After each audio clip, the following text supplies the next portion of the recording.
Hello friends, welcome to my YouTube channel Sankat Mochan coaching. दोस्तों, मैं हूं एक चाय वाला जो देखे होंगे मार्केट में एक हाथ में केतली और एक हाथ में बाल्टी लेकर मार्केट में घूम घूम कर चाय बेचता है। मैं भी वही काम करता हूं और अपने पढ़ाई लिखाई का खर्चा मेंटेनेंस करता हूं। चलिए, तो ये देखिए, मैं अपना दिखा देता हूँ। आप लोग सोचेंगे झूठ बोल रहा है।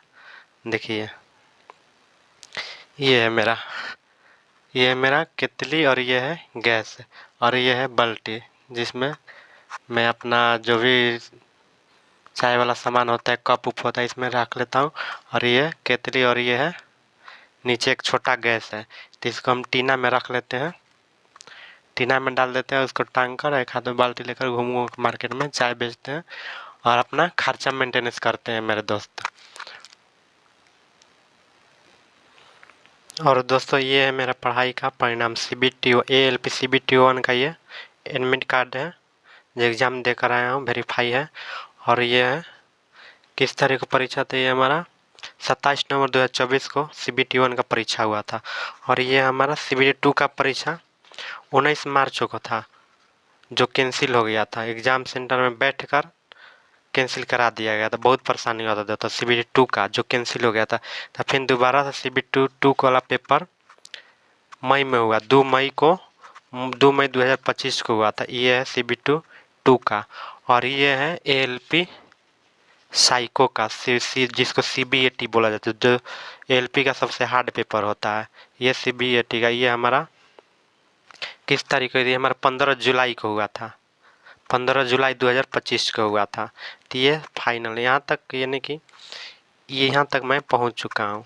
दोस्तों, ये खर्चा मेंटेनेंस करते हुए देखिए, ये मेरा ये है। इस तरह का काम करते हुए भी मैंने यहाँ तक पहुँच गया। तो जो भी मैं सीखा हूँ, अभी मैं आप लोगों को सिखाने का प्रयास करूँगा। और मैं ग्रेजुएट हूँ, फिजिक्स ऑनर्स था, मैथ से थे, ग्रेजुएट हूँ और पढ़ाई करता हूँ। इसी तरह खर्चा मेंटेनेंस करने के लिए अपना ये छोटा मोटा काम करता हूँ, जिससे खर्चा मेंटेनेंस हो जाए। तीन चार घंटा काम करता हूँ, जिससे मेरे खर्चा व रुपया पैसा हो जाता है, जिससे अपना खर्चा पढ़ाई लिखाई का चलाता हूँ। मान लीजिए कोई 10 एग्ज़ाम निकाल कर बैठा है, वो कोचिंग खोला पढ़ा रहा है आपको। और कोई 12th फेल है, वो भी कोचिंग खोला वो आपको पढ़ा रहा है। तो आप तो 10 एग्ज़ाम निकाला है उसके पास जाना चाहेंगे, क्योंकि 10 एग्ज़ाम निकाल चुका है तो उससे पढ़ना चाहेंगे। तो देखिए दोस्तों, ये मायने नहीं रखता कि कौन 10 एग्ज़ाम निकाला है, कौन 12th फेल है। आपको पढ़ाई समझने से मतलब है।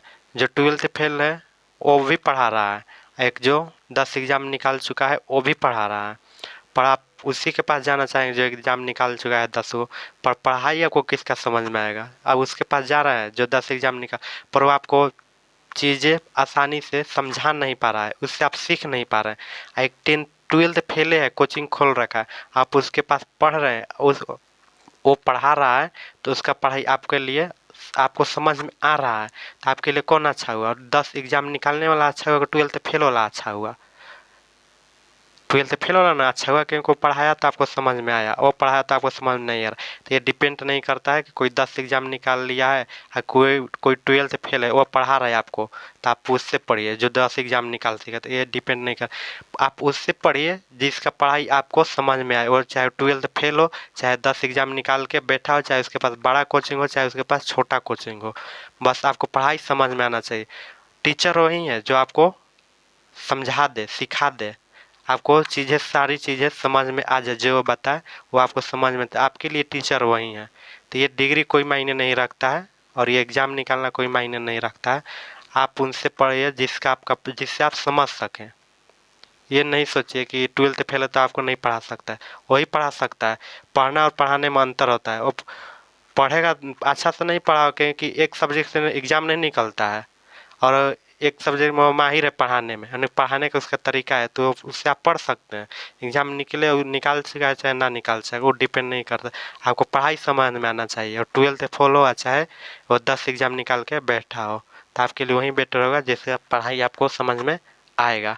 तो इसलिए मैं ये नहीं दिखाया कि मैं एग्ज़ाम निकाल चुका हूँ, ये डिपेंड नहीं करता। मैं पढ़ाऊँगा, आपको समझ में आएगा तभी आप मेरे को फॉलो कीजिएगा, नहीं तो आप कौन पढ़ा रहेंगे समझ में नहीं आता क्या होगा, एग्ज़ाम निकालने से क्या फ़ायदा हुआ। पढ़ा रहे हैं आपको समझ में नहीं आ रहा है, यही बात था दोस्त। बाकी जिससे आपको समझ में आता है उसी को फॉलो कीजिए, चाहे कोई भी टीचर हो।